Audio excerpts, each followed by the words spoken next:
Okay, friends, gonna get started.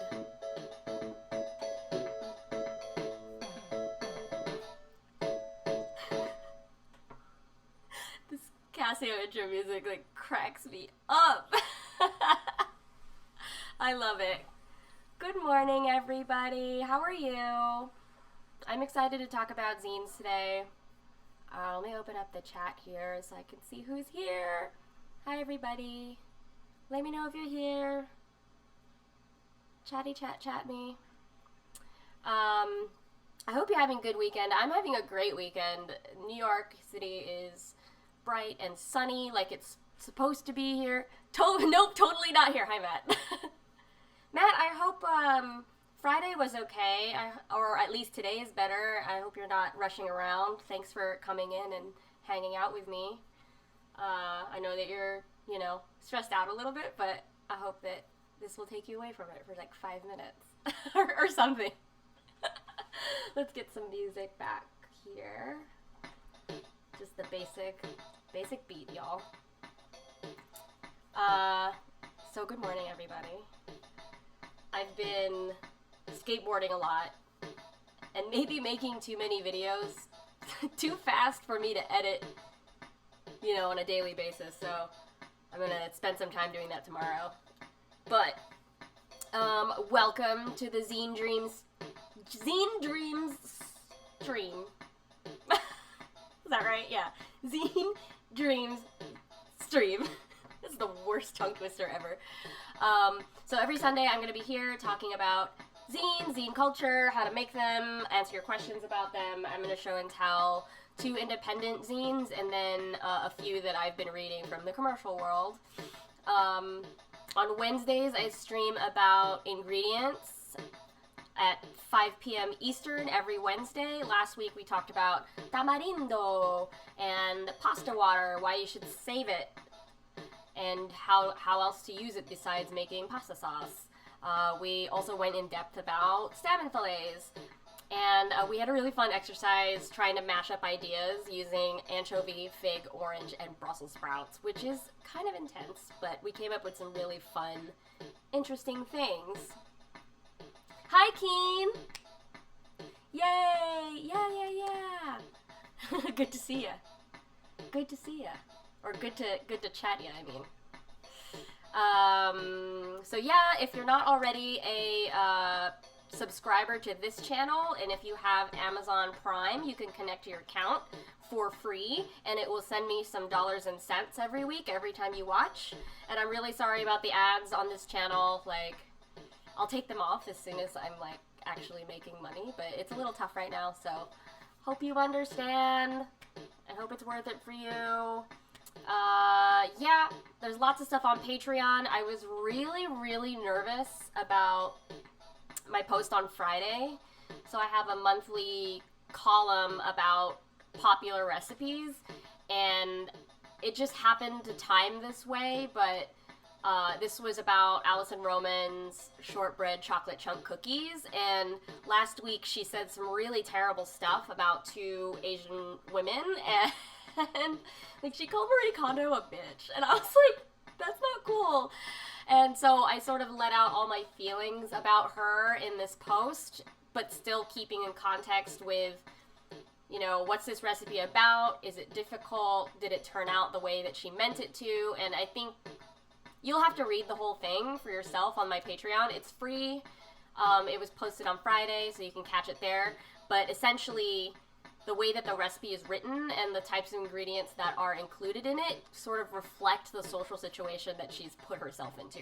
So I was really nervous about putting that up because I really don't like criticizing other chefs or other people in general, and especially women, but I felt like I needed to let it out and explain how much she as a person in the world affected me. And so yeah, I was really nervous about how that would be received, but so far, okay, maybe she won't read it at all. That's fine, but I needed to get that off my chest and out of there. But anyway, there's still the free pantry guide in case there are more ingredients that, you're sitting on your shelf and you're not using and you want to learn how to use. Hit me up, let me know. I'll you know, I'll cover it on the Wednesday stream, but today is all about zines. Robert, my brother, what is up? Good to see you in here. I hope you can share some zine insights as well. It'd be great if you had some of your favorites, if you want to share in the chat. But yeah, that's the business. I have Etsy store, you know, some of you have bought from it. That's great. Thank you so much. It's still open. Got lots of things for sale still. I'm going to keep adding this week. Yeah, let's get into the zines, y'all. Oh, wait. No, there's one thing I wanted to show you. I don't prepare for this stream, really, except for, like, you know, picking the zines that I'm going to talk about. But there's a tweet that I saw that is relevant. And for those of you who don't know, it is Asian Pacific American Heritage Month, and my friend Malaka Garib shared this amazing tweet of all of her zines that she has. Look at that! I don't know any of these. These are amazing. I want to get some. But if you follow her on Twitter, she tweets so much about zines. And if you share yours with her, she will retweet most of the time. You know, it's up to her, but she's really, really good at promoting zine culture these days. And I think it's a great outlet for right now, like something to do with your hands, to keep you busy, and then give people your very specific perspective about whatever is on your mind. And so that's kind of why I champion zines. And there are a few people. I did a talk like 2 weeks ago about international zines, and someone in the chat was like, well, have you thought about the environment? And I was like, of course I've thought about the environment, you know? Like, I'm not wasting paper. Zines are limited and ephemeral in their own way, and at least for Put an Egg on It, we actually run out of issues. So it's not like we're rushing to get things reprinted and creating more inventory and waste, but we think that they're valuable and like things that you keep.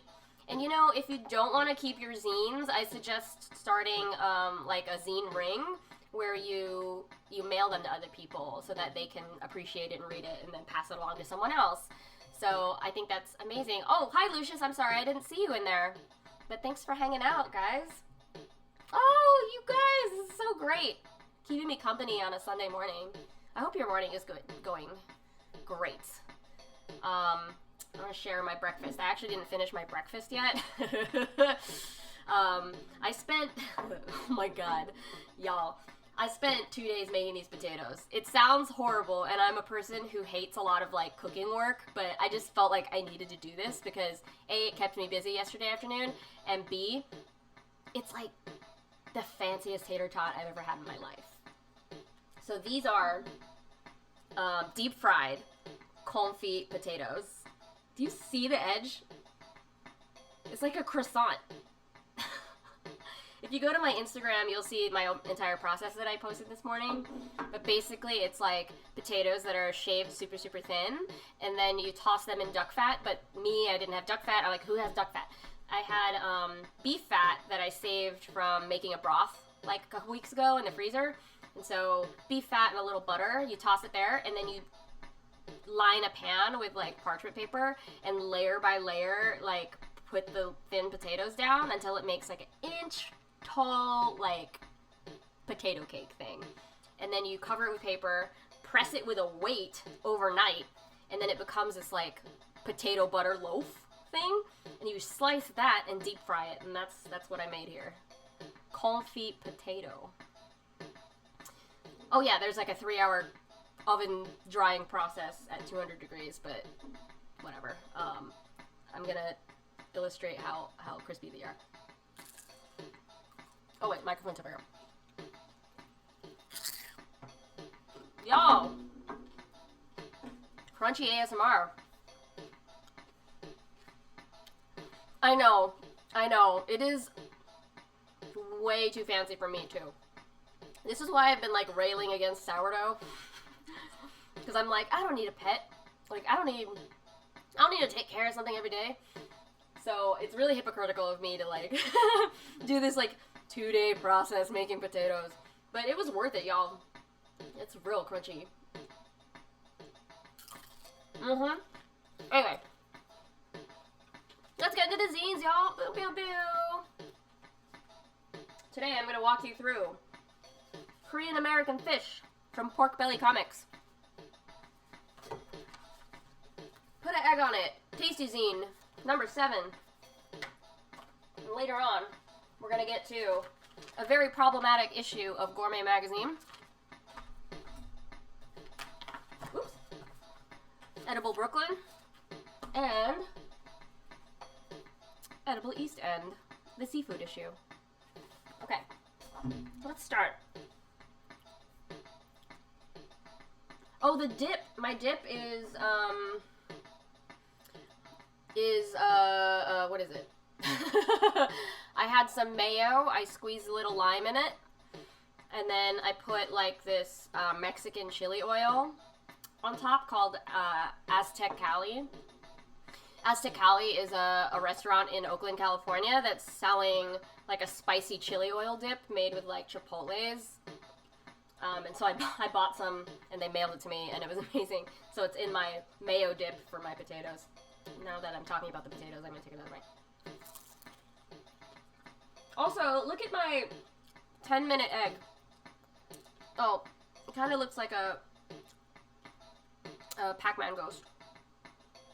Because of the bottom. I didn't, when you make hard-boiled eggs, you should stir the eggs around, or the air pocket will settle in one end of the egg and create, like, funny little edges like that. But it looks like a Pac-Man ghost. Okay. We're gonna talk about zines! Let's start with put an egg on it. Issue number 7. These are $7 on the putaneggonit.com. Full disclosure, I am the editor-at-large of this magazine, and I work on it, so promoting my own stuff. If you don't know who we are, Put an Egg on It is an irreverent green literary zine. It's literally green, like printed on green paper. And we celebrate the communal joys of eating with friends and family. We're the anti-aspirational magazine, meaning that we're subversive, we're not, not trying to be something. It's like real life. And we try to show dirty kitchens, dirty dishes, mistakes, and no one has to be a journalist to contribute to our magazine. Anyone who has a great food story can contribute to our magazine if it fits the theme. So, let's walk through Put an Egg on It, number 7. You can see that we always have, like, somebody who's biting into something on the cover. One day I will be on the cover. One day. We have a custom typeface by Ralph McGinnis on the front, who is our art director. Don't you love the egg? Okay. Let's get in here. So we open it up. Late night soju and oysters at a crowded Pojangmacha in Sinsadong in Seoul, South Korea. More boozy meals on page 12. Ooh, y'all. It's like a giant tent outside. Our first tip of the magazine, potato partition. Always store your onions and potatoes separately. This is true. Together they create gases that cause your potatoes to quickly sprout and spoil. Addendum to that, you can see the potato here. Addendum to that is you shouldn't really store your potatoes in the fridge because that really cold temperature will create sugars and encourage a potato to sprout. So you should have your potatoes in a dark, cool place, preferably, like, I keep mine in a wooden box inside of a cabinet, so there's no light. Kind of pretend you have, like, a root cellar, but it's, a shelf. But if you don't have cabinets, like, just try to keep them out of the sun, and they won't sprout. This is also, like, keeping potatoes in the fridge and just, like, too many sugars is also the reason why a lot of potatoes are green. Or you might find green potatoes. Okay, editor's letter, I'm going to read that to you. You little dumpling you. I enjoy kitchen experimentation. As we all know, this can lead to either genius combinations or to unspeakable horrors. I consider dumplings container food.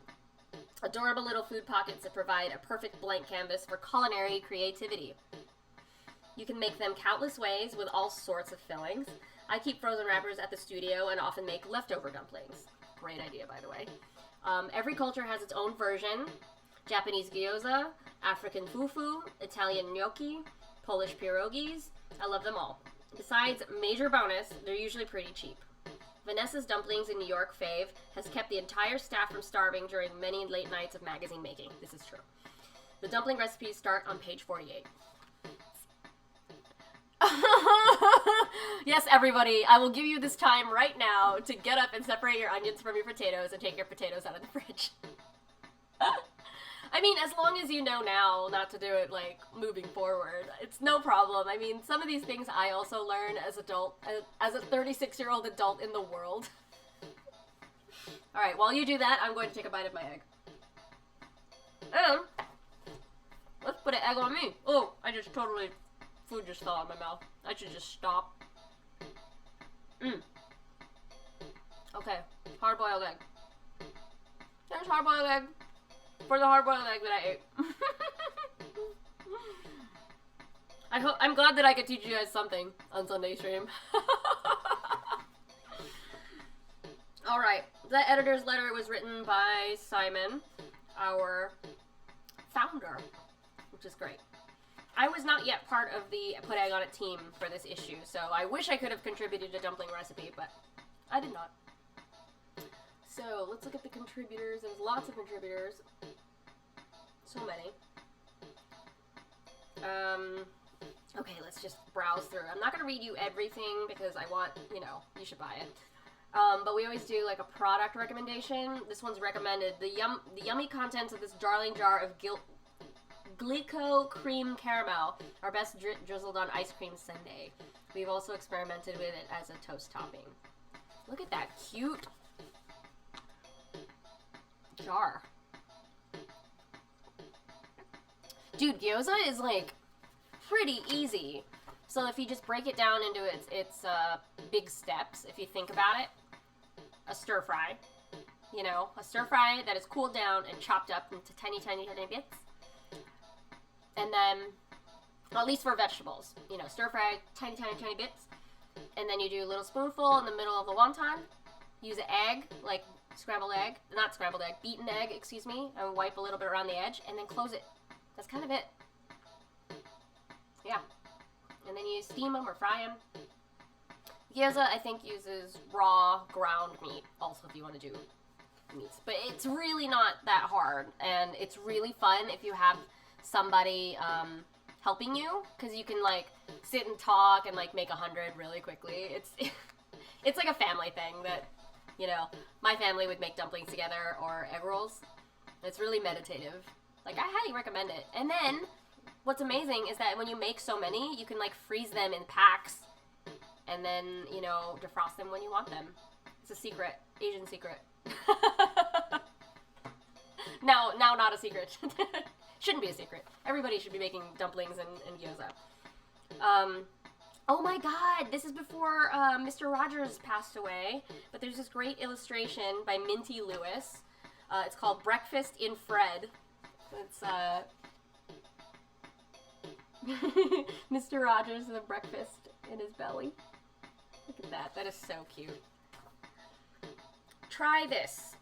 You can make compound butters with pretty much any combination of ingredients. Do you know what a compound butter is? It's basically flavored butter. So, like compound words, two things together, compound butter. You can make compound butters with pretty much any combination. For maple butter, 1 part maple syrup and 3/4 part butter. So, a cup of maple syrup and then 3/4 cup of butter is a good place to start, unless you want to get really crazy. It's what it says here. All you have to do is blend them together until thick and creamy, and then enjoy on toast, on a corn muffin, or by the spoonful.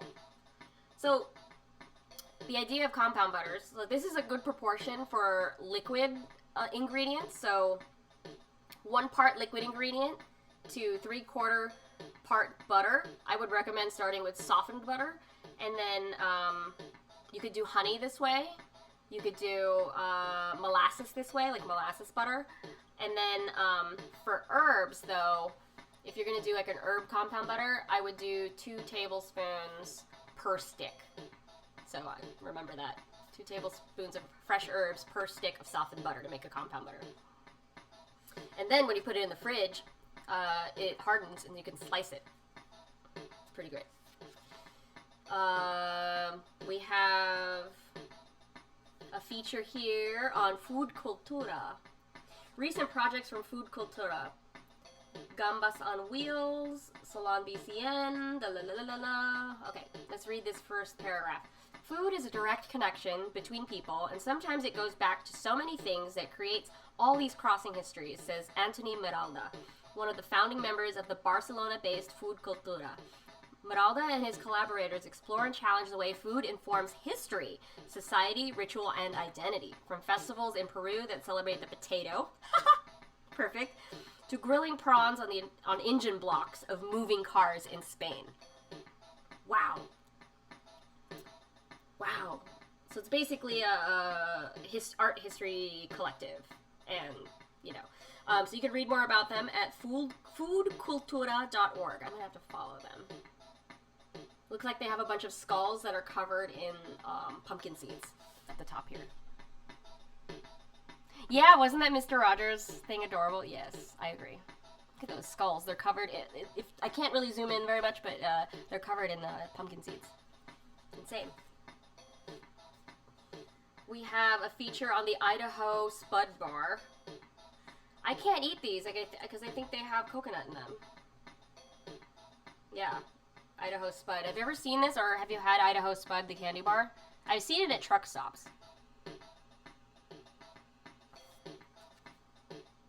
We also have a feature here on Tunnocks Tea Cakes. Tunnocks Tea Cake is as glorified in Scottish culinary folklore as the batter-fried, crunchy pizza slice with optional curry sauce. Or the lesser-known macaroni pie. It is, like most Scottish delicacies, notorious to outsiders for not resembling any categorizable food stuff. Okay. What is a Tunnock tea cake? Okay, for a start, the tea cake isn't a cake, fool. Thank you. It is comprised of 3 components: a chewy shortbread base, dome-like topping of densely sticky Scots Italian meringue, and an igloo shell casing of hard chocolate. For additional star appeal, each tea cake is lovingly machine-wrapped in the original 50s design red and silver sunburst foil jacket. There are a myriad of ways to eat them. Marshmallowy goop has a fun, malleable, too screamingly sweet, shaving foam-like consistency. Chocolate shell makes a satisfying pop. Blah, blah, blah, blah, blah. Wow. Tunnocks tea cakes. It sounds like a Malamar, right? Whoa. Okay. So we have a feature called Munch About, which is we ask someone to walk us around their neighborhood. So, who is this? This is Brian Dwyer. He built Pizza Brain, the world's first combination pizza shop and culture museum in Philadelphia's Fishtown. So he gives us a walkthrough of Philly. Pizza walkthrough of Philly. Oh, it might be my Wi-Fi. Sorry.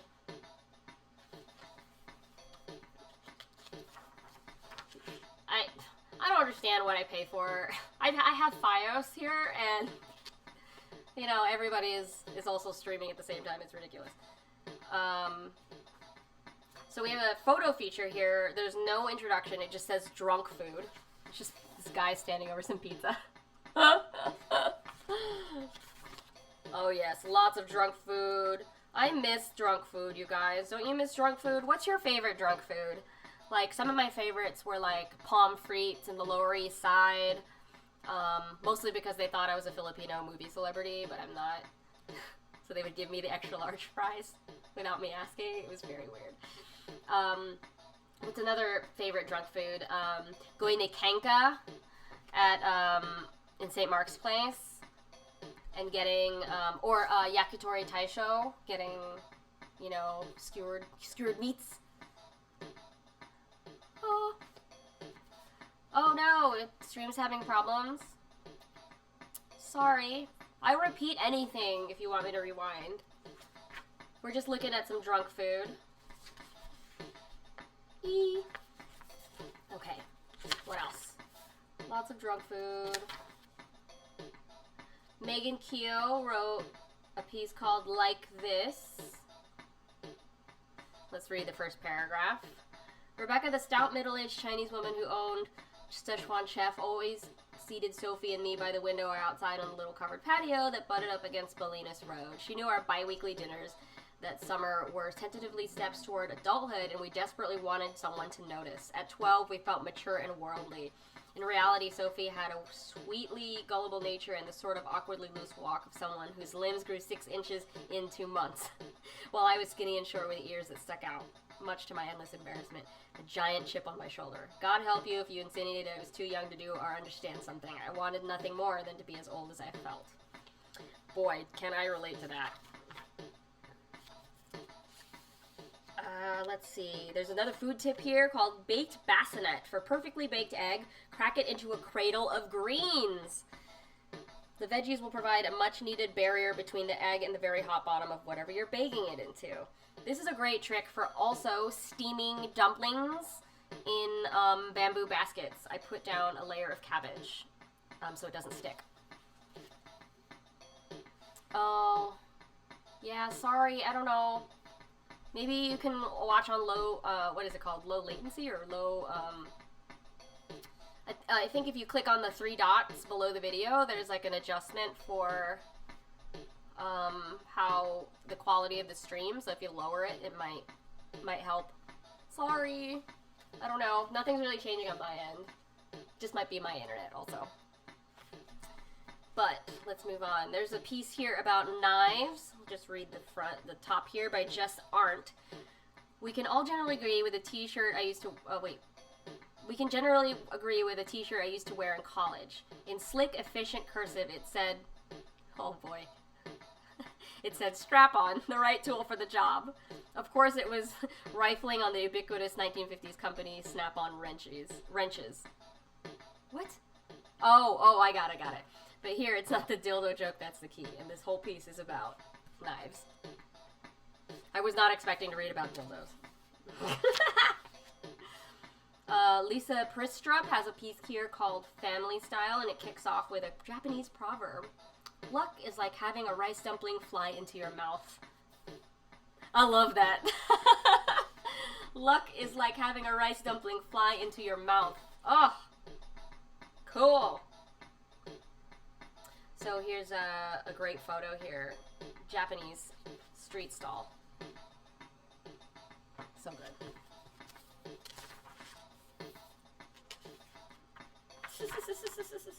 Ooh, yes, girl. Roadside stands. Okay, wait. Cart in Tangiers. Grilled tortoise in Cambodia. Drivers eating lunch in Saigon.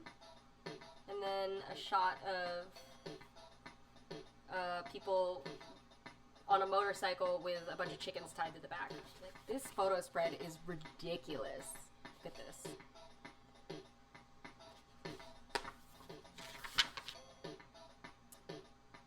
Squishy Darling, it's the name of a person, wrote a piece called Chicken Dreams. Michael Levy wrote a piece called Butterfingers. Okay, another cooking tip here. Seed soak. For easy pomegranate seed access, actually this is very useful if you have trouble with pomegranates. Scoop everything out of the rind and into a bowl of water. So what I like to do is I crack the pomegranate in half and have a bowl of water ready, and then the heavier seeds will sink to the bottom as you like work with it in the water, and the membranes will float, so you could just skim it off, and then that way you don't turn your cutting board into a red murder scene. Okay, we're getting to, we always have a section where we shoot photos of a dinner party. So this one, what are they making here? Can't really see. Oh, yeah, they're making the beef and sauerkraut. Yum. Oh, I'll read it here. Easter dinner with the Leksinski family. Julia cooked for everyone while the rest of the family hung out together and painted Easter eggs. Cute! Menu included braised beef, marinated in vinegar, homemade spatzel, cooked with cabbage, and panna cotta with raspberry mousse. Wow! Also, what a shot. Look at that. Keen says, the tangible and slow-paced nature of printed materials like this is so refreshing and more meaningful. I agree. I agree, dude. Like, this is why I care so much about zines. So we're at the recipe section, which is really fun, and the recipe theme for this was dumplings. There's curried sweet potato gnocchi, pork and cabbage dumplings, Baba's famous kuldunai, super simple Czech dumplings, sweet soup dumplings. Wow. Momo's awful, not AWFUL, awful OFFAL. Momo's awful gyoza. Lamb stuffed cabbage, Bayona staff meal chicken and dumplings. Pastelitos de perro. Okay, there's not really dog in this recipe, but I think it's named after... Pastelito de perro literally translates to cupcake dog. I was introduced to them in Honduras when my friend's aunt took us to the best perro producer in town. It was a wooden shack on the side of the road, and they were deep fried and muy delicioso, excuse me. Oh, that sounds so good. But yeah, that's our whole recipe section. Keen asked, are y'all still making Put an Egg on It? Yes, we are. We just finished, we just printed issue 16 in the fall. So we publish twice a year. And we're actually accelerating that due to the quarantine right now because we made a special quarantine zine edition that we're only sending to subscribers, and then we're going to have an online PDF for everyone else. So, yes, we are currently still making Put an Egg on It. So another food tip here. Cast iron conductor. To thaw meat faster, place it, still wrapped in butcher paper, in a cast iron skillet. Cast iron conducts heat, drawing the cold right out of your meat. That makes a lot of sense. Okay, we got another. Lettuce breathe. Lettuce spoiling too fast? Blow air into the bag. The carbon dioxide in your breath will make it last longer. That's crazy. Guess it makes sense. It's a living thing still. And then we have a last page here that said, people think it's weird. And then there are a few testimonials here of people eating weird things. We eat baby bees. This is from Hane Seki, 26 years old, from Nagano, Japan. We eat baby bees. I've only done this once with my grandpa. I guess they're still in the pupal stage and still in honeycomb. They look like little mummies. They can be roasted with salt or simmered with soy sauce and sugar. And I remember them tasting like roasted nuts, and they weren't bad. Wow. Anna Dubra says, fermented Baltic herring. Smells like puke and death. Oh my god. Soft whey butter, hard rye bread. At Christmas, we drink spiced sweet wine with raisins and almonds in it and eat pickled herring with potatoes. At Christmas, we also have dip in the pot, where you dip old dry bread in the broth from Christmas ham. Very festive. Blood pudding. Small passerine birds. Oh my god, this is from Matteo Riodonato from Padova, Italy. We eat small passerine birds in the past. Young boys used to catch them with a little rope. They're roasted and served on a layer of polenta. You'll see a lot of horse meat, which some people consider weird, but it's actually delicious. Wow! Yeah, it's actually illegal now, in the US at least, to eat ortolan, which was a small bird that you ate whole. You were supposed to, like, this is an excerpt from Anthony Bourdain's memoir. Which one was it? Is it No Reservations? No, it's... Why can't I remember Anthony Bourdain's book? Anyway, in one of Anthony Bourdain's memoirs, he talks about eating ortolan. And it was like at a secret dinner. It's totally illegal. And basically you put this whole bird that's been cooked, like it's very small. You put it all in your mouth. You put a napkin, like a cloth napkin over your head so that you're hiding from God. when you crunch it. Woo! Woo! And then we have a last page here about Robin Leventhal, who is the executive chef at Local 360 in Seattle. And then we have a photo at the end here of someone's fridge. Isn't that wonderful? Okay, so the recipe section of this Put an Egg on It issue was dumplings.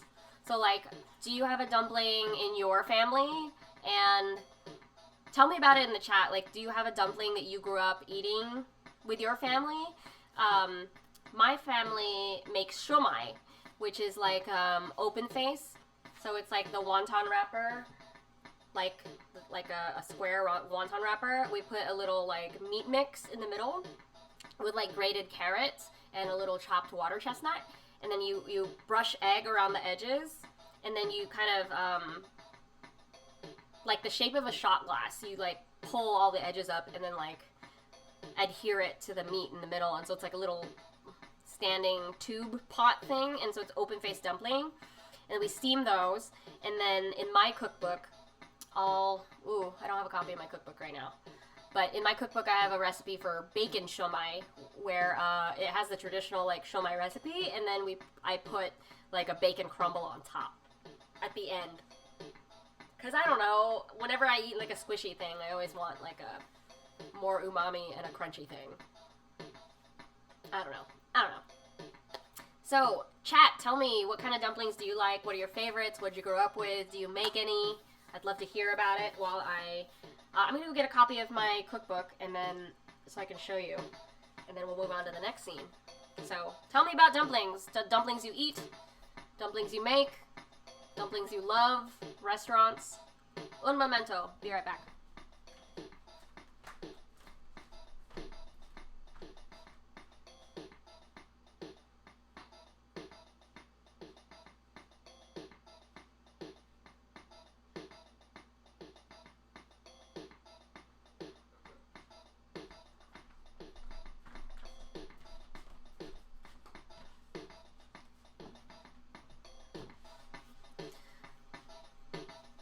Alright. Yeah, Keen, I agree. Squish does need crunch. You made Okay, Keen made taco dumplings once and regret not having done it again. You might try taco shumai. Ooh! That works, dude! You know why? Because, so taco seasoning has a lot of cumin in it, and, some Szechuan chili oils have cumin in it, so it totally makes sense to do a taco shumai. Whoa! Tell me when you do this, I want to see it! Ah!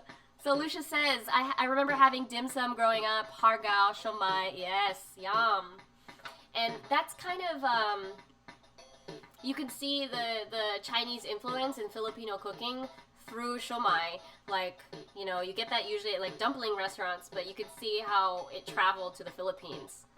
Oh, Martin! Hi, good morning! Pierogi! Pierogi is so good. I'm lucky to live near Greenpoint, where you can get frozen pierogi. And so I've had cabbage and cheese, pork. I love them fried. I don't know, what...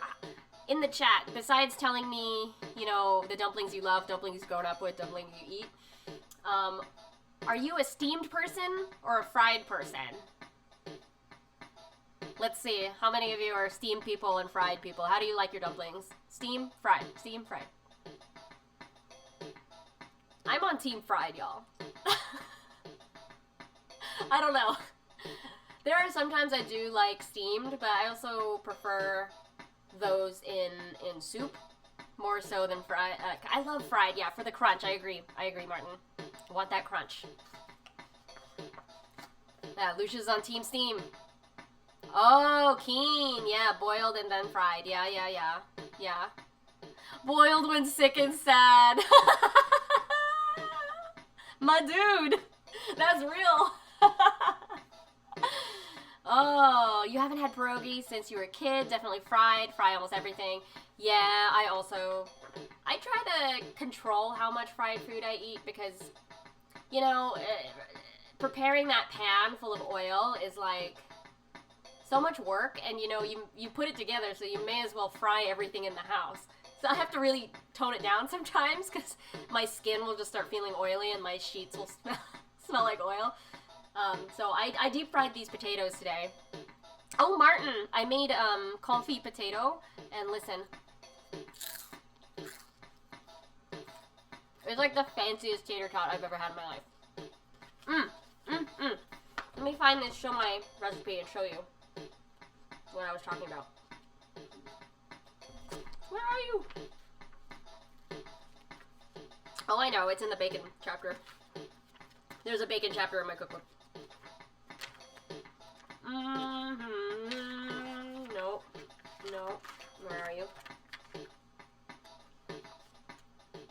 Make your own damn bacon. Shumai, oh my. This is my bacon shumai.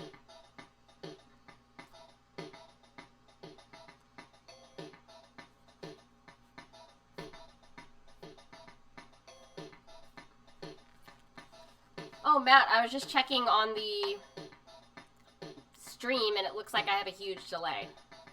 So, guys, if my audio syncs, or if my audio goes too far out of sync, let me know, and I can restart the stream. Keen asks, how do we feel about air fryers? I actually haven't really worked with them at all, and I hear that the benefits is that you don't really use as much oil, or you don't have to, you know, use a whole bucket of oil to like cook things and they still remain crispy. But I think so far as I've seen with the problems they have is that it's just not big enough. Like they're really small drawer that goes in the air thing, but I haven't played with one, so I don't know. Maybe I'll get one. I literally broke my deep fryer this morning. That's the second deep fryer in my life that I have destroyed. Like the very first deep fryer I broke, I was at a wedding venue and I plugged it in, and apparently the circuit couldn't handle it, and so it popped all the electronics. It went boop. And we couldn't use that deep fryer. And hilariously, there was a Target nearby, and so I sent one of my helpers to go get a new deep fryer, and that's the one I destroyed this morning. I was cleaning it. I wanted to deep fry these potatoes. I just had to use a pan. Fine. You know, using a pan is fine for deep frying. But I was cleaning it, and you're not supposed to submerge it in water because the electronics are still attached, like, in the bucket part. And so I was, like, wiping it out with, like, a paper towel, and I saw that the bucket part was loose, and so I thought, oh, I could just pull the bucket out and clean it separately from the electronics. And then, stupid me, it's not supposed to separate, and I freaking pulled the electronics out. I completely busted it with, I don't know my own strength. Such an idiot. I know. But thankfully it was kind of past its expiration. Like I beat up this deep fryer. I took it to every gig for like a year and a half straight. So I was due for a new, bigger deep fryer. It was only a cube. It was only like this big. And it was like $30. So not too bad. I'd have to just get a bigger one. Whatever. Like, Jenn 2, deep fryer 0. I've killed two deep fryers. Anyway, deep fryer distraction. So yeah, this is the shumai recipe in my cookbook. You don't have to do the bacon topping if you don't want to, but the idea is the same for all shumai. If you look at the proportions, so this makes 20, you need 20 wonton wrappers or dumpling wrappers, and then, where is it? Half a pound of ground meat. So just remember that. For every half a pound of meat, you can make 20 dumplings. So you can shop from there. So if you want to do a pound of meat, you can do 40 dumplings. So usually dumpling wrappers come in packs of either 20 or 50. So it's a project. It's a really great project, and I encourage you to try it on your own. And if you have help at home, to like make it a team effort, because it passes by really quickly. It's like gossip night at my family's house. Like all the grandmas and aunties, like, you know, make either egg rolls or shumai all in one night. I know, my delicate deep fryers. Let's switch up the music here. Yeah. Okay. What's up? And let's put an egg on me. Let's put another egg on me. Should I do omelet, fried egg, or poached egg? Which egg? We already have hard-boiled because I was eating one.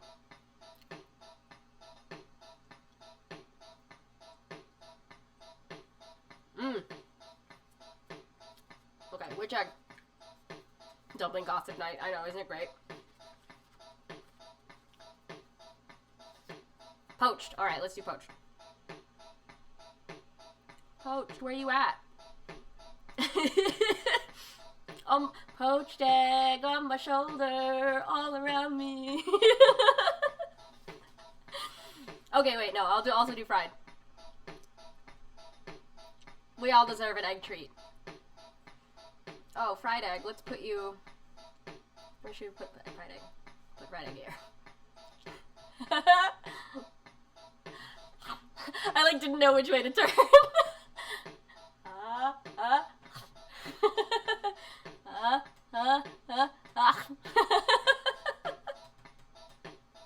Sorry, I have too much fun with this. Okay. Let's move on to the next zine. This one's a little one, and I got it at the San Francisco Zine Fair, which was the last zine fair that I got to go to, and Martin went with me, and I bought so many zines and met so many creators. It was amazing, amazing, amazing. So if you go to porkbellycomics.com, this is by Choi and Eric. Like, when I saw this zine on the table, it really struck me. Look at this watercolor fish. Korean American fish. This was made in 2015, if you want to see Porkbelly Comics. Okay. Opens up. Ways of eating Korean style. Raw, cooked, pickled, and dried. And there's this really beautiful, tiny illustration of all of those methods. Like, they're so precious and wonderful. Wait, let me see if that... Can you see that? My egg's in the way. Anyway. And so Choi, it's like a autobiographical comic. I want to go fishing. Let's do it. I want to catch a tuna. I mean, that would be me too, you know? I'd be like, I want to catch the biggest fish ever. Why don't we visit a pond first? Only if there are tuna in it.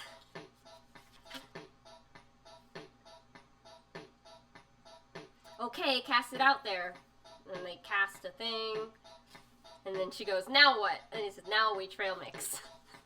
I love this shadowy. And then on all of the, I'm not going to read you the whole comic, but the opposite pages of all of this zine, like, it's very small, it's very short, I won't read you the whole end, but there are blown out, illustrated, I don't know, how do I do this? I don't want to, okay, camera's backwards. No, okay, this way. There we go. You see? Tangy spicy squid. There are recipes here that are blown out and drawn. Very tiny. So this is tangy spicy squid. Jing u cho mu chim. Oh, jing u cho mu chim. Great for summertime. Great for summertime banchan. Banchan is the small dishes you have with a Korean meal. Yes.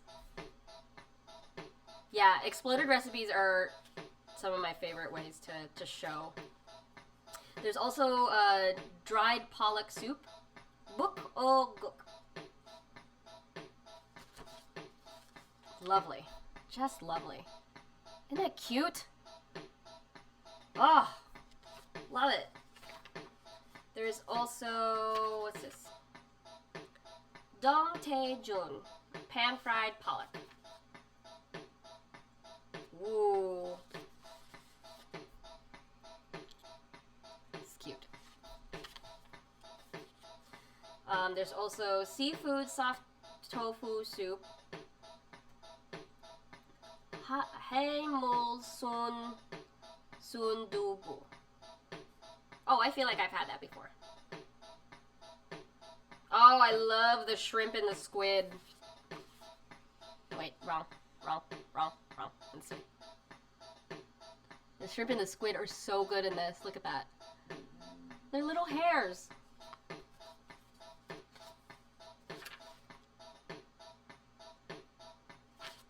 And the next recipe is Seujim, spicy steamed shrimp with bean sprout. Mulchi bukon, sweet and salty anchovy. Ooh, I know those. I've had those at with banchan before. So cool. And I think this is the last one here.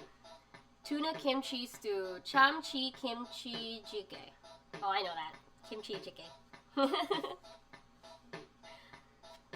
Oh, her little illustrated can is adorable.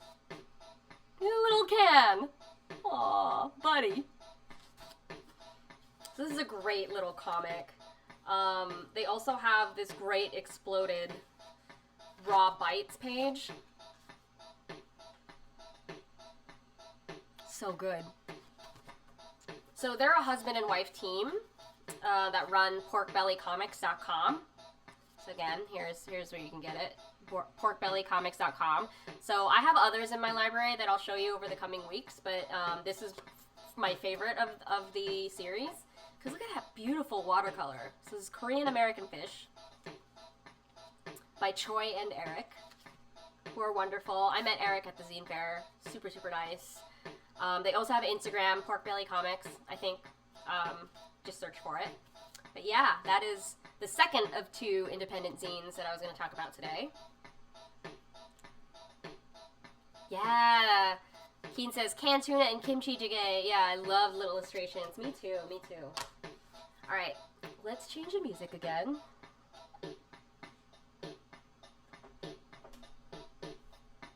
Let's put the excuse me. Let's put the omelet on me. Omelet. Omelet on my shoulder. Look at that cute omelet. It's like, hi. Hi, everybody. Hi. So if you like the eggs, my friend Rachel drew these.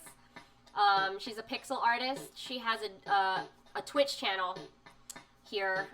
It's DROMGP because the OMG is an exclamation point. That's her artist name, Drip. But DROMGP.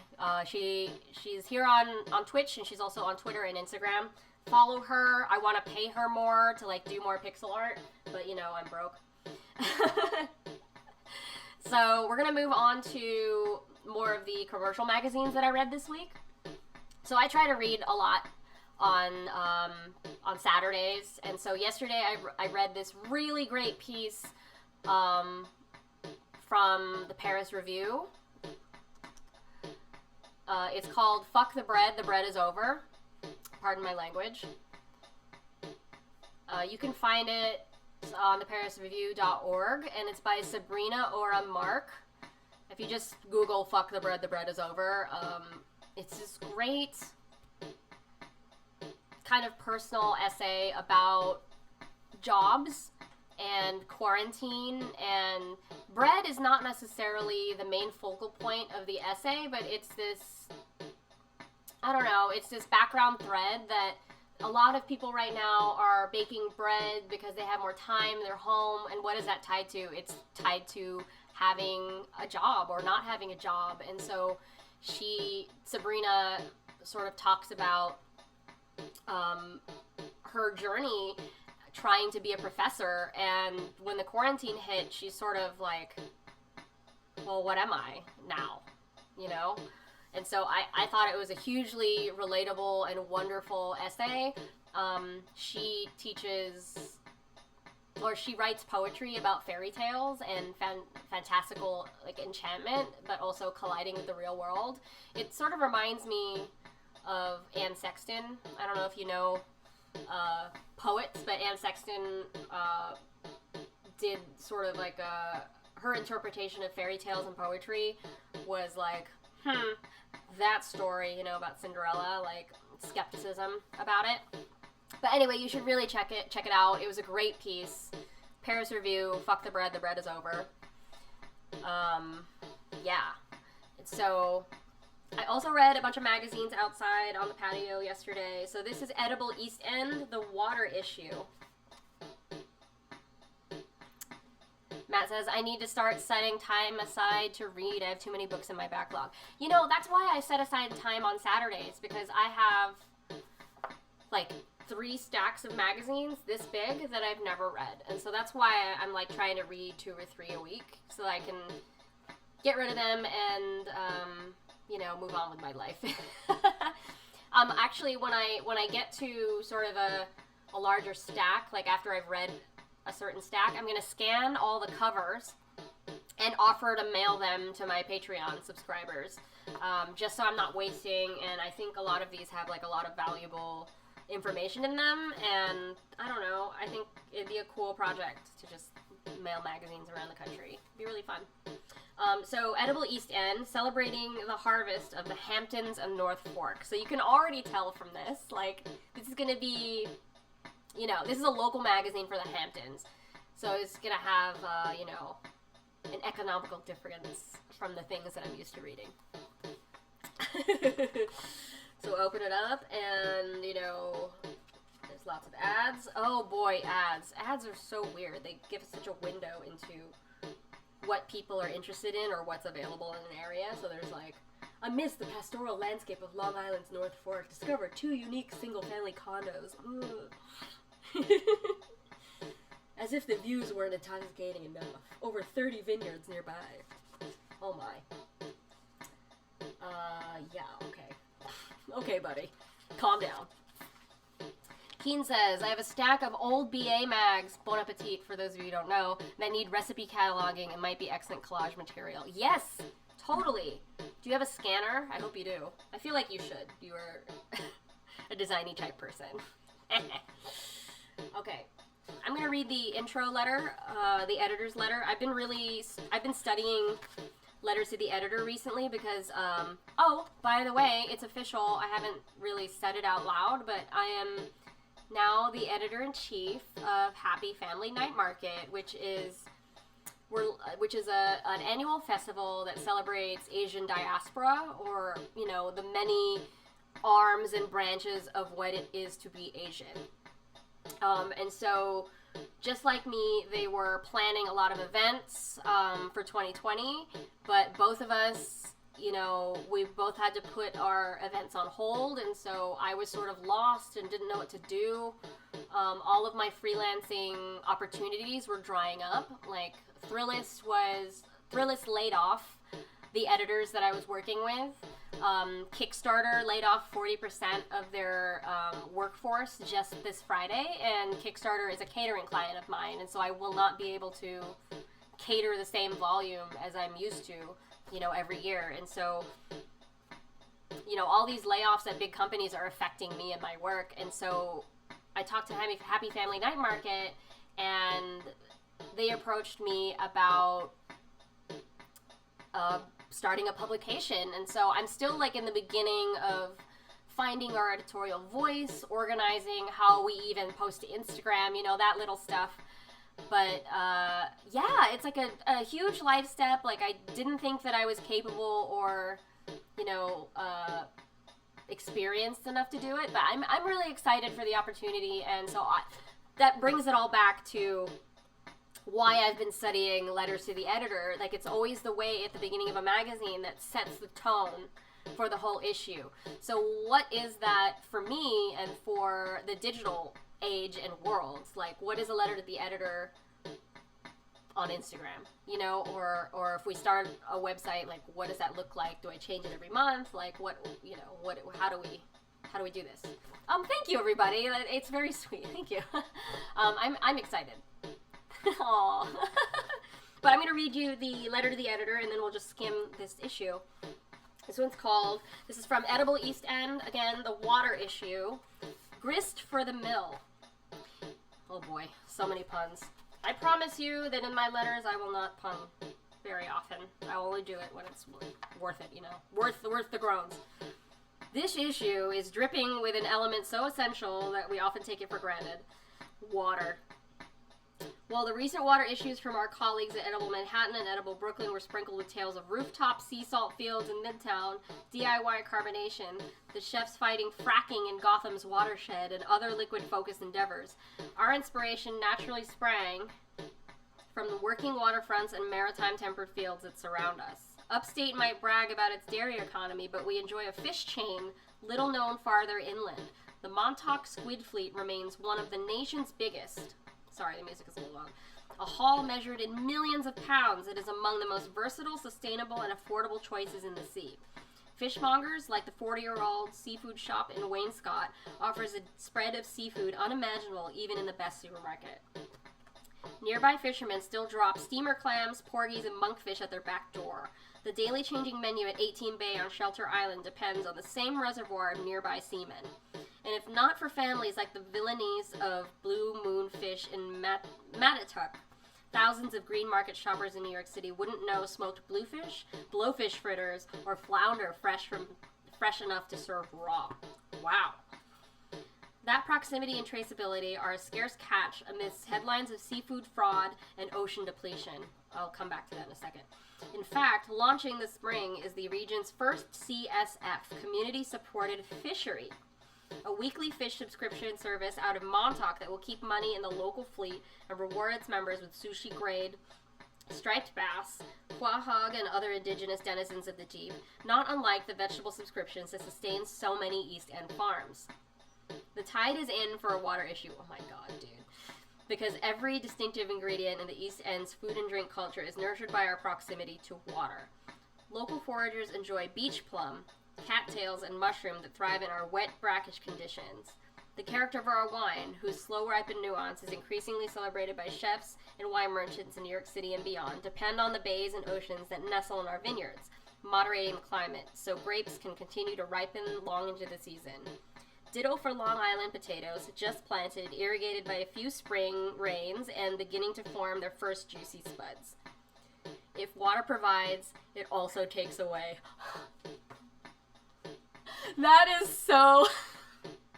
That is just like my Shadowrun character, Viv. Oh my god. If water provides, it also takes away. We follow a local chef who delivered several hundred turkeys to Rockaway families in the weeks after Hurricane Sandy.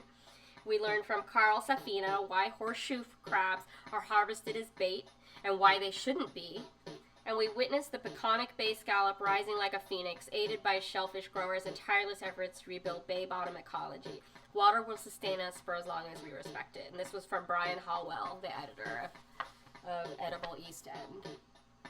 Yes, CSAs and CSFs 2020. What's up, what's up? Yeah, I don't have a CSF over here in Brooklyn. You'd think we would. Yeah, I don't know if I would eat enough fish to sustain a membership yet. But I'm lucky that I live right by Greenpoint Fish and Lobster,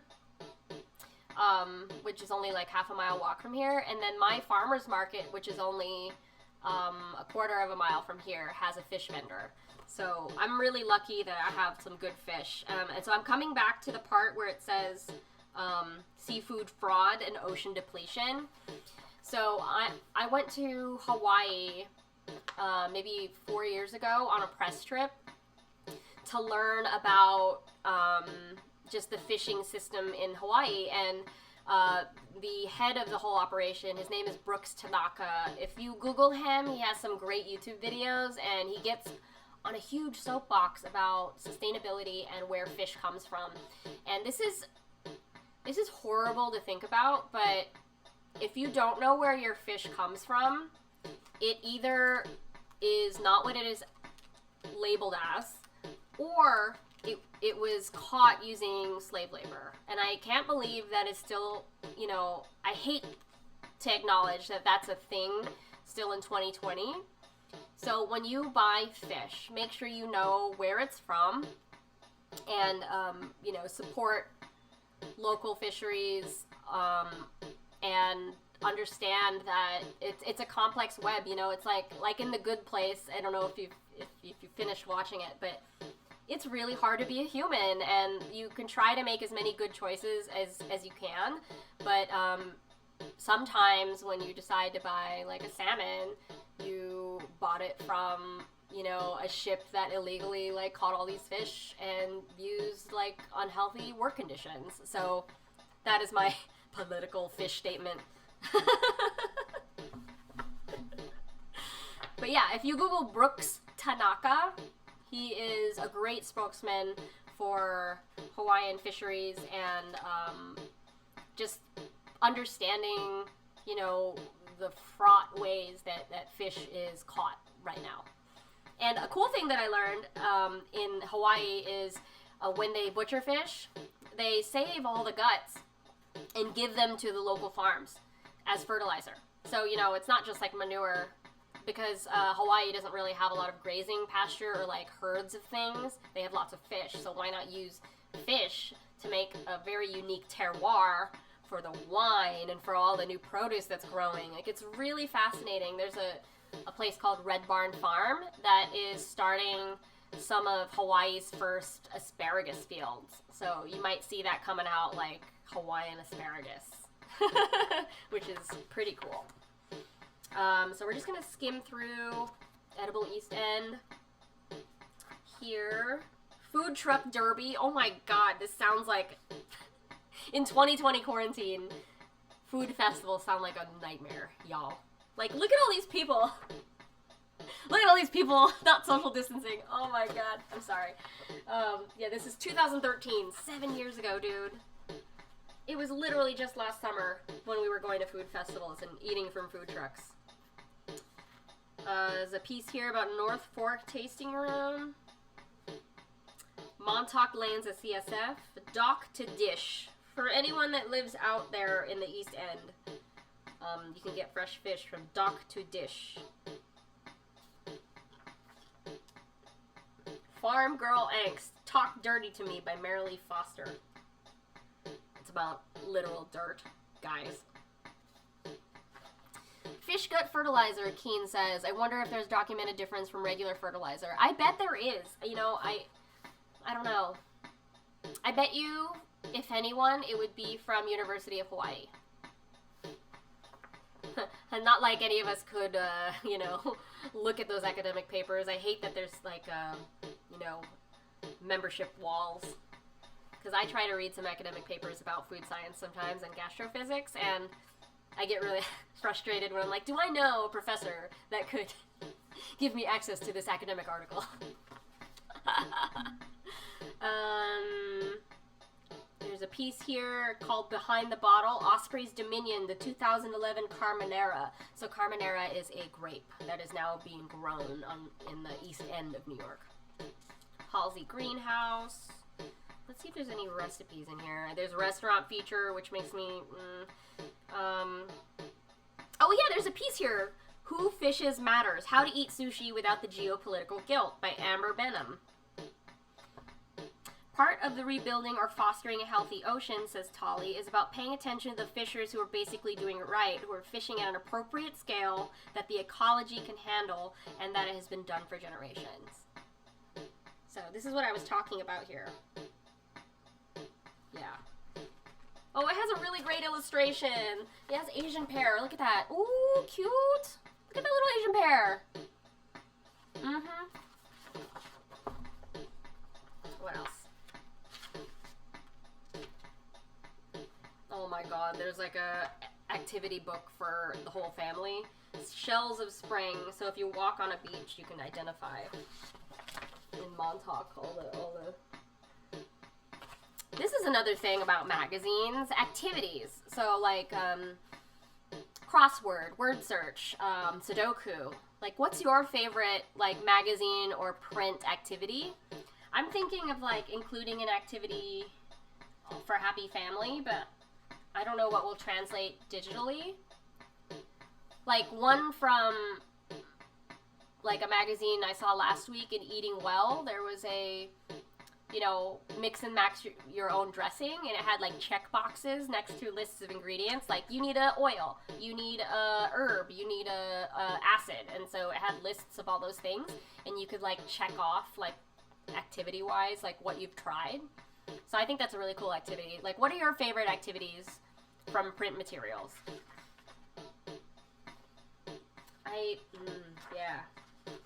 I don't know, what would be fun in 2020? What's an activity that, you know, Food Magazine could do? There's that story about the delivering 1,000 turkeys. This is great and helpful. There's a chart here for what's now in season.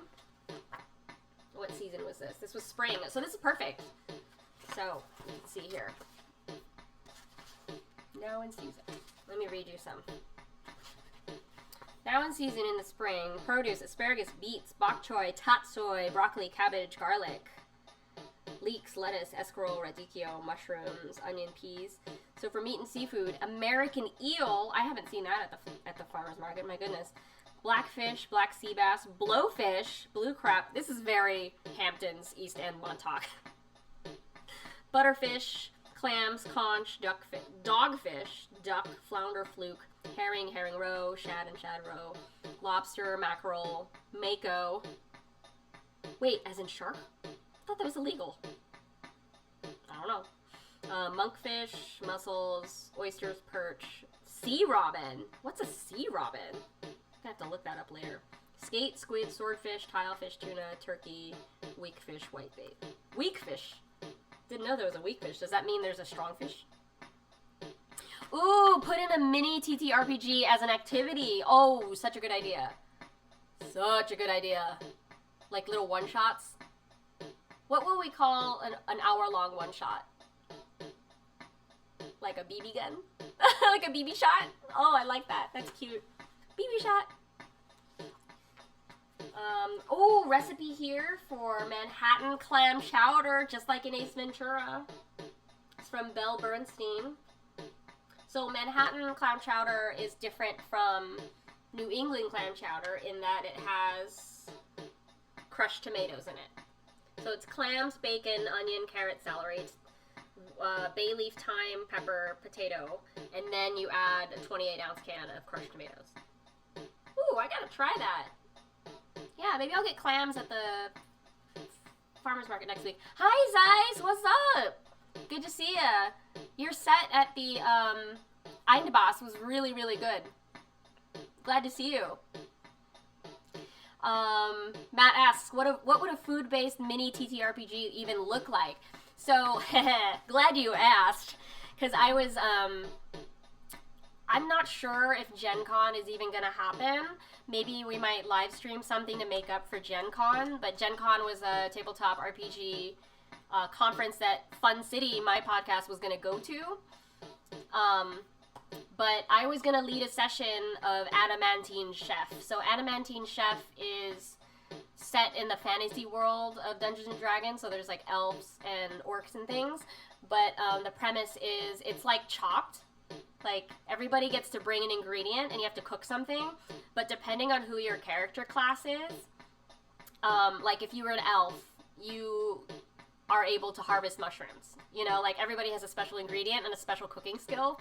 And so that's the kind of cooking RPG that I was interested in and was going to lead. I think there are a few others out there, like making a communal soup together or going shopping. So those are the kinds of things. Like maybe navigating an Asian market would be a fun RPG to write. Like just a little paragraph. It'd be great. Yeah. Zeiss, my dude, I'm doing great. I'm sitting here talking about magazines. So usually on Wednesday I talk about food, but sometimes I still talk about food on Sunday because I like talking about food. I'm a chef. Like, that's what happens. Yeah, Matt, it is awesome. Like, maybe, you know what? Maybe I still might lead a session of Adamantine Chef. Why don't we do that? That'd be really fun. Yeah, I'll think about it. I'll write a story for it. But going on, we're reading from Edible East End, which is like a Richie Rich area of New York City. They have a seafood stew here, springtime East End seafood stew, bouillabaisse style. This is from Douglas Reese from Southampton. So bouillabaisse is like a seafood, thing. So this is a style of bouillabaisse, but with springtime ingredients from East End, including springtime onion, shallot, cipollini onion. Cipollini onion is the small one that's like flat, and young leeks. If ramps are available, they be grilled and used as a garnish. This bouillabaisse can have shinnecock clams and local mussels, and the fish can be Block Island codfish or Peconic scallop. So this is like really local. My goodness, if ever. Okay, so we're just gonna skim through here. Let's look for another recipe. I want to share more recipes, more so. This is the crazy thing about reading old magazines, is that, you know, there's just so many ads for outside things, like for restaurants, wineries, places we really can't go right now. So it really feels strange looking at a magazine that all its advertising is stuff that's outside. But look at this great shot of this fish. Yes, how is the weather where you are? It says I'm in the mood for bouillabaisse and cold white wine right now, because in New York it is like 70 degrees Fahrenheit. It's really warm. It's nice. I might hang out outside later too. Okay, what else? Is there anything else interesting? Faithful Fishmonger, a piece here. Built on buying from Baymen, the seafood shop gets freshest seafood out the door. So this is like a seafood delivery place in East End. Oh, this is a great photo. Look at that guy. He's so excited. I'm actually very new to eating fish. Like, I've only been eating fish actively for the last, like, 3 years, maybe.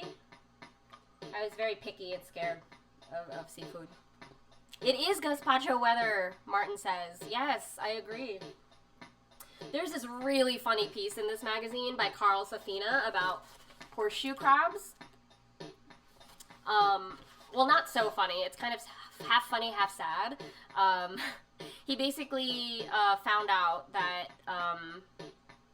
there are fishermen who use horseshoe crabs as bait for catching other things, more profitable fish, and they're not respecting the numbers of the ecological herd. They're over harvesting horseshoe crabs. And so this guy, he's a reporter, he goes out to the beach to try to talk to some of these guys, and he brings a friend, and his friend, she sees the guy like collecting all these horseshoe crabs and putting it in a truck, and she starts taking the horseshoe crabs and throwing them into the ocean so that the guy can't get them. And it's this really funny argument that they have, that the guy legally can do it. Like, he has a license and everything. And so it's this very interesting dynamic and problem of, these people need to make a living, you know, but also depleting the horseshoe crabs on the beach. Like, if we don't save the horseshoe crabs, they're like one of the oldest organisms in the world, you know. They were around before times. 450 million years is how old they are. So if we over-harvest them, you know, they won't be here to keep on living. But aren't they crazy? Horseshoe crabs are aliens, aren't they? Okay, let's move on. Another recipe? Is there another recipe? I would like to show a recipe. Well, that's the end of this. But that was Edible East End. It's a really interesting look into 2013 local Montauk. Fascinating. Boy, if I could afford to have seafood every week, that would be amazing. Zeiss says, weather report, very windy today, but we have the hottest April ever measured in the Netherlands. Not sure Fahrenheit, but yeah, we use metrics. Yeah, I have no idea. Yeah, the tracks that they leave on the beach is kind of amazing. Okay. Edible Brooklyn, the travel issue. This is crazy. Okay, so the next two issues I have are both travel. And it hits you in the stomach, you know, when you look at this and there's advertisements for travel and like things that are not from here. It's like, it's real, man. Like, it's real. This is Edible Brooklyn, celebrating the borough's food culture season by season. This is fall 2013. This is also from way back. So you see, this is how many magazines I've had, like I've had laying around the house since 2013. So, yeah, this is all about travel. Mukti's cooking classes bring masala to the masses. Mukti'sKitchen.com. This is Indian cooking school. That sounds great. Martin says horseshoe crabs are also important to the local ecology. Yep. Let's see. Let's find some. The melting pot. Think outside the bag. 2 Mexico City expats make a serious salsa, and it's not just for chips. Wow. This is a story about a guy named Vitaly Meschulam, who was an analyst by day, and he bought a salsa. Oh, no, he bought a chorizo from the Meat Hook, which is near my house, and he didn't like it, so he made his own and brought it to them, and then he also made a salsa, and he founded a company called La Fundidora. I don't know if they're actually still making salsa. I'll have to check on that. I want to try it. What else? Edible Brooklyn, tell me some recipes. Tell me some recipes. I want to show some recipes. Oh, this is great. This is a feature about, it's called Great Danes. It's about a chef that one of my friends, Vance, happens to live in the same building as him. So he's been showing me photos like, oh, do you know who this guy is? And I'm like, no. And he's been sending me photos of all the food he's been dropping off at his house. And then here it is in 2013 featured Chef Daniel Burns at Laid Back Luxus, the luxurious flavors of Scandinavia. Oh, bye, Zeiss. Nice to see you. Have a good day. I'll read you the first paragraph here. Greenpoint. On a recent Friday evening in the open kitchen at Luxus, Chef Daniel Burns meticulously slipped paper-thin slices of radish onto a light broth with raw razor clam, cucumber vinaigrette, and seaweed puree. Oh, this is a great feature. But unfortunately, okay, so Luxus got a Michelin star. This is in Greenpoint, like my neighborhood, and then closed. Like, so this secret restaurant was in the back of a beer bar called Torst, which I love. But Torst is still open, you know. Yeah, Adam, yeah, you know what it was. Is the place behind Torst. And so they closed the restaurant part, and Torst is still a beer bar. And so this is a feature about the guy, Daniel Burns. Is that his name? Daniel Burns, who ran Luxus. It's just crazy to me that he lives in my friend's building and is just giving him food. Wow, lucky guy. But yeah, I missed going to Torst. Love it. So, let me see if I can find a recipe in here. I want to share a recipe. We're looking through Edible Brooklyn 2013. Bites of Brussels. Belgium boasts more than just sprouts. Okay.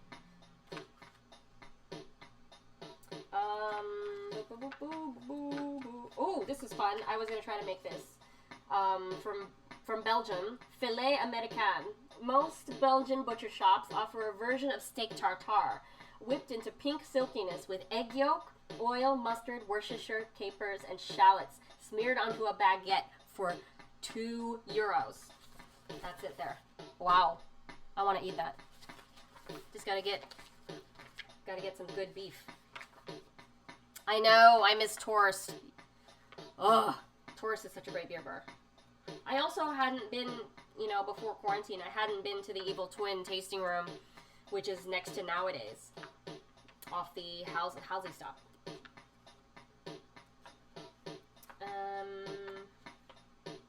Ooh, the road to Damascus through Dumbo. Syrian bread holds a world of flavors. So there's a Syrian bread company in Dumbo. Yeah. No one suspects that inside the unassuming one-story building at 56 Gold Street, something wonderful is happening around the clock. Damascus Bakery. Wonderful. Look at this photo. Look at all this puffed. Wait! McKellar Bar in San Francisco closed forever? No way. Really? Oh my god. Dude. That's awful. forever? They're not just like selling, they could sell beer and sausage? Oh, that hurts my heart. I love McKellar. We've spent so many times at McKellar. Dang, dude. That sucks. I know, Adam. Adam said I never made it out there because I thought it would always be around. Oh, is 21st Amendment still open? That will kill me if... Adam and I went to 21st Amendment, and it was the funniest day of my life. Like, I could not stop laughing that day because Fee was, like, making me laugh so hard. We were drinking so much beer, and then a couple next to us at the bar got engaged, and we were like, what the hell? We're, like, in the back of these engagement photos, like, laughing our asses off. It was the best day. And then, Martin and I have gone to 21st Amendment many times. And his office is around the corner. Oh, goodness. Goodness. McKellar, what a loss, man. Alright, that is Edible Brooklyn. Oh yeah, we did get a free round of beers from the groom guy. That's right. Oh, every time that photo comes up in my Facebook memories, I, like, laugh so hard. Like, my stomach and my face hurt from laughing that day. How is Fee anyway? I hope Fee is okay. Is Fee in San Francisco?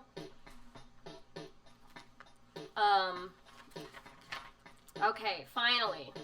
I'm gonna keep this issue of Gourmet. I think that Gourmet was such a great vehicle for, like, learning, and I don't know, I think the register of language in all of the Gourmet magazines was, like, really, it, like... I don't know, I really liked it. It wasn't, like, dumbed down. Ruth Rachel is the editor-in-chief of Gourmet, but reading this issue, I had a lot of feelings about it. Let me change the music a little bit here. Because this is a travel issue, and right now, you know, it's heavily discouraged. Travel is heavily discouraged, and so... It was really crazy to me to skip so many sections of this because so much of it was travel related. All the ads, you know, the features, it kind of hurt to read. But the recipes in this issue are amazing. So let's find a few. Like the cover here is pommes frites. Look at that.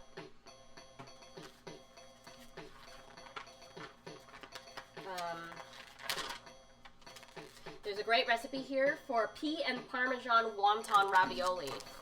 So earlier we were talking about making our own wontons and making our own dumplings.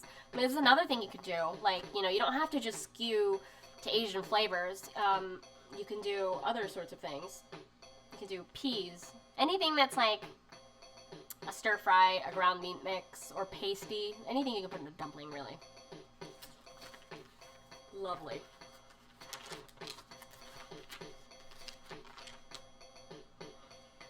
Oh boy, letter from the editor, Ruth Rachel. Travel Lust, what's the best meal you've ever eaten? It's a question I'm often asked, and I rarely answer it the same way twice. Sometimes it's that parrotfish I had by the water in Crete, simply grilled, sprinkled with just pressed olive oil, and served with tomatoes still warm from the garden. Or might have been the little trattoria in the Garfagnana, oh boy, where the chef rolled out each order of pasta by hand. Sorry, I can't finish this paragraph. It's...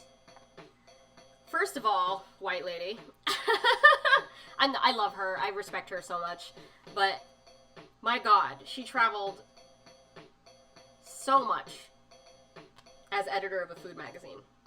Can you believe that was a job? You know, like flying all over the country and reviewing restaurants? Flying all over the world, I mean. My God.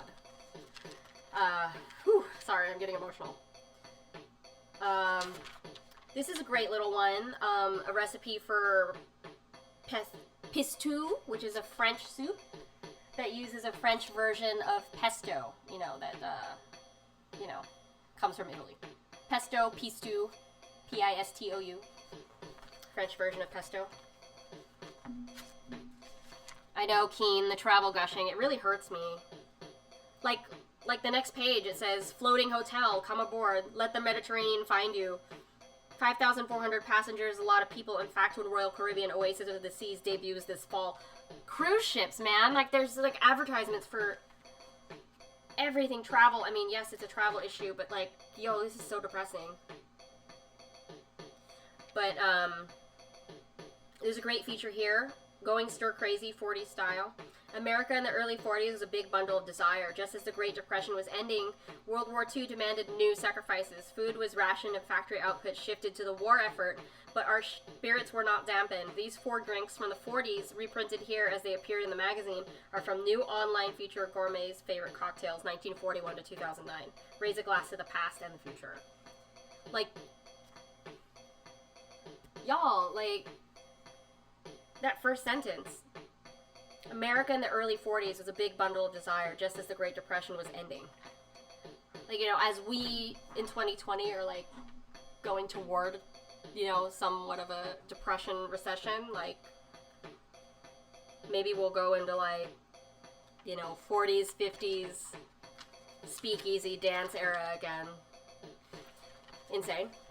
But the 4 cocktails here, Aristocrat Sparkling Punch. So these are all going to be online, I think.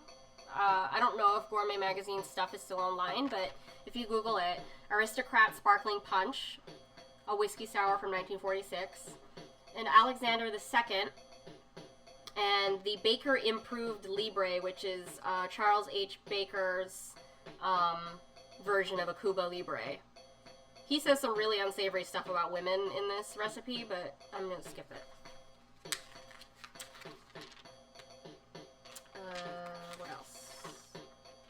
5-star sandwich. Oh my god. There's a feature about high-end hotels and how they bring comfort food onto menus. Because the reasoning is, so hotels, you know, usually have like fancy menus. But, you know, after you've been traveling, like assumedly, after you've been traveling, you're too tired to go to a fancy thing. All you want is like a grilled cheese. So these fancy hotels have like truffle grilled cheese and like tomato consomme. So silly. Yeah, the Mandarin Oriental. It sits atop the Time Warner Center above Thomas Keller's Per Se. The sandwich came as 5 pieces of toast held together by molten Peau de Blanc. Reminded me of a short stack of fish sticks that I somehow forgot to separate. The tangy orange soup sat nearby in a demitasse with a pinky lifting sort of handle. The $18 ensemble, oh my god, may have been comforting, but it didn't exactly fill me up. Like, my god. Clearly comfort food at fancy hotels is no recession buster dreamed up by number crunchers late last year, but more eye-opening, the iconic sandwich might not even be American at all. The grilled cheese. Have you ever heard of a croque monsieur? Wow. Wow, okay. I'm having a lot of feels. Wow, okay. Culinary high. So many ads about traveling, so many hotels. My god. Let's see if we can find yeah, add a half ounce of misogyny, your essential cookbook ingredient from men authors up until now. I want to find something interesting for you here. Maverick grits.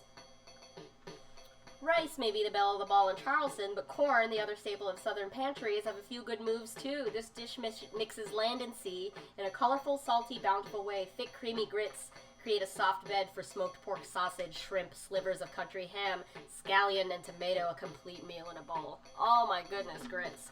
Yeah, I should make some grits. Utah, life elevated. Paradise found in Texas. Oh my god.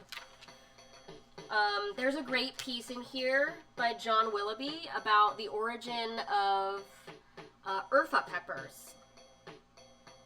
Yeah, Turkish peppers. It's really wonderful. Like, I have a jar of Urfa pepper in my pantry right now, and I got it from the All Spicery in Sacramento, which I think is shipping spices. So if you want to try Urfa pepper, you should check out All Spicery or Oaktown Spice Shop. They're in Oakland, California, obviously, but I think they're shipping. So Urfa pepper. delicious. I use it on a lot of stuff. Ooh, a lamb stew with Turkish flavors. Lamb stew, y'all. Sounds so good. San Antonio feature. Ugh. Sake sea bass in parchment. This is something that I've been meaning to do. This is a French technique called empapillote, which is steaming fish inside of a parchment bag in the oven. So, you should, I want to try that. What else? Oh, so many travel advertisements. It's hurting my soul. Artichoke and eggplant panini. Tortilla chicken drumsticks. Okay, so this is basically fried chicken, but using tortilla chips as the breading. Fun! Let's do that. Let's use Doritos, like nacho Doritos. Oh yeah, Martin confirms the Oaktown Spice Shop is shipping. Great. Savory Parmesan pan perdu with poached eggs and greens. Put an egg on it. Spaghetti with sardines, dill, and fried capers. That sounds like a great quarantine dish. If you're not a fan of canned sardines yet, here's a great introduction. Sicilian-inspired pasta packed with meaty fish, crisp fried capers, and plenty of dill. Did we mention the toasted fresh breadcrumbs? On my website at Randwiches, randwich.es, I have a free recipe for poor man's Parmesan, which is pan grittata, which is a breadcrumb condiment that you fry, and then it becomes something that you can sprinkle on anything. It's really good. Ooh, look at this. Oh, I'm so jealous of this dinner party. You guys, I want to have a dinner party so badly. Look at it. Urgh. Oh, Martin says Oaktown Spice Shop has a 10-day delay because they're small. Understandable. Worth it to support them. I want them to stay alive. Ooh, this is a salad that I want to make. Shaved raw mushroom with celery leaf. That sounds so good, y'all. I'm growing mushrooms right now. I have king oyster mushrooms growing in the other room. Ooh, this is great. Support Chinatown, everybody. East LA Story. This is a feature about San Gabriel Valley. I've gone to so many dim sum places in San Gabriel Valley. Like, this makes me miss Southern California a little bit. Damn, look at that. Ooh, ooh, ooh, ooh, ooh, ooh, ooh. Hanging ducks. Look at the hanging ducks. Ooh, ooh, ooh, ooh, ooh. Oh, oh, oh. Okay. Oh, and there's a feature here about Peruvian food. Peru's vibrant, multi-layered cuisine is among the most captivating in the world. One spectacular meal offers a taste of the country's sunny spices, incredible native ingredients. I'm gonna make these brochettes.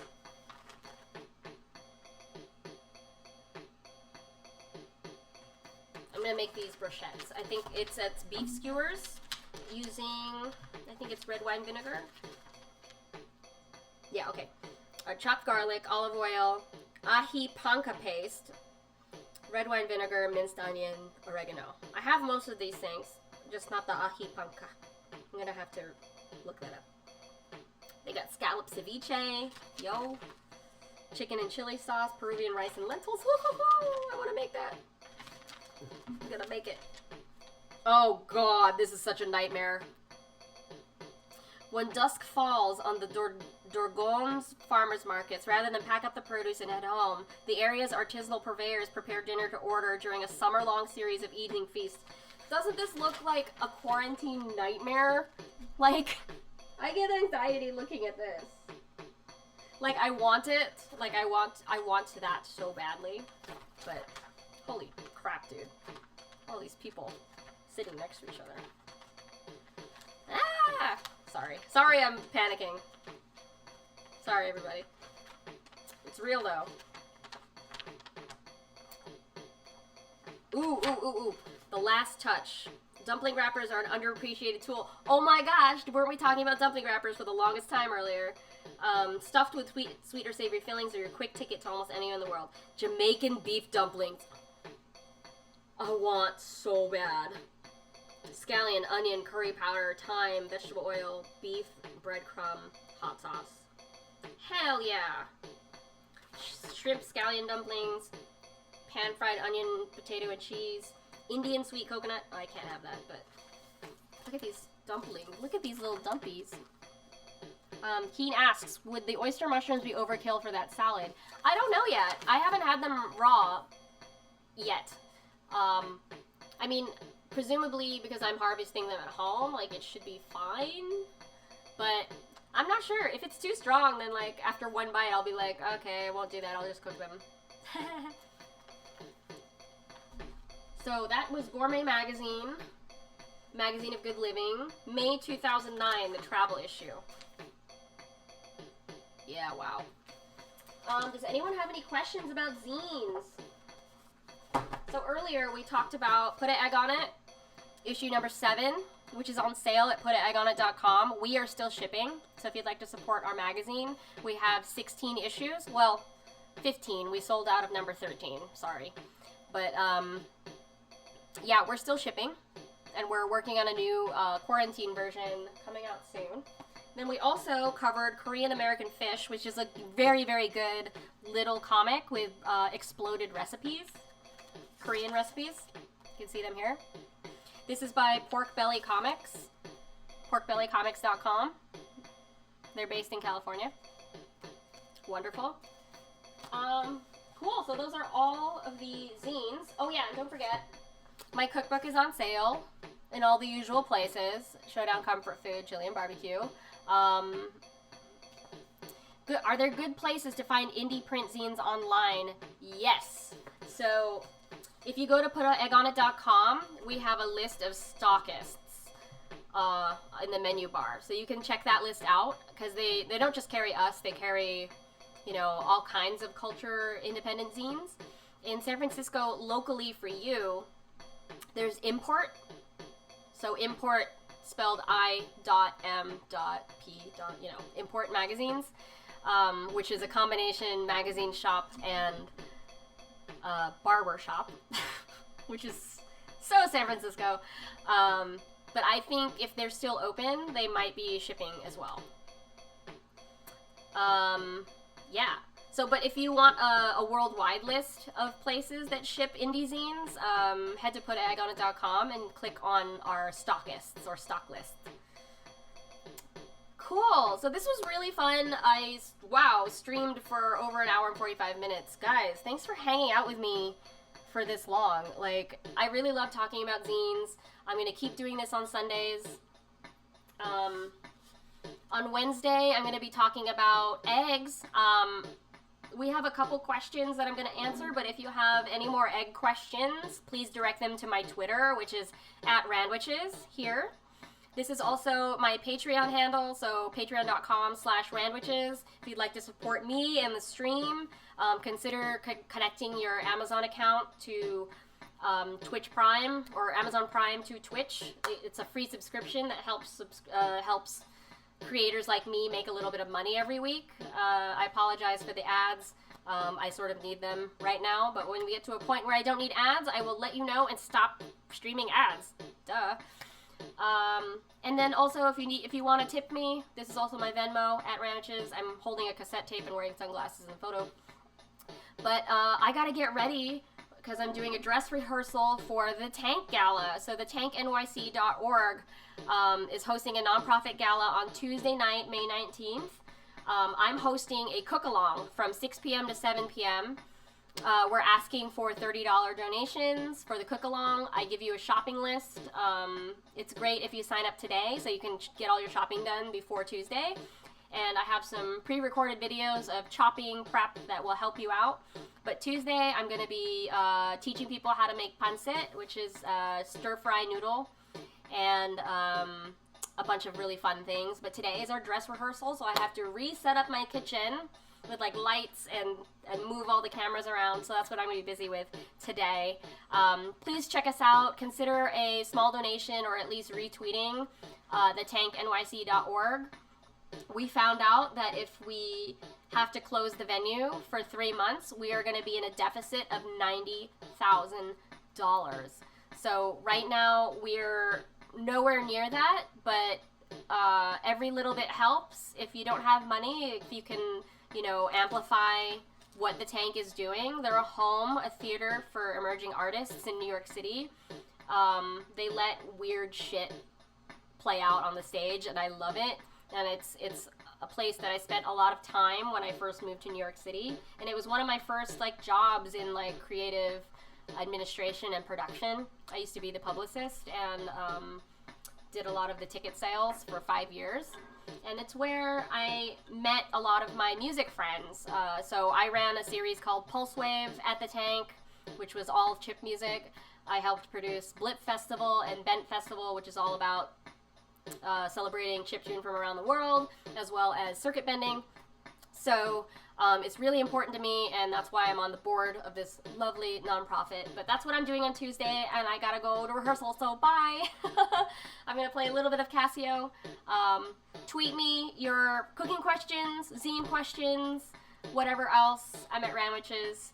Have a great Sunday, everybody, and I like you. Thanks for hanging out with me. Bye.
Bye, everybody.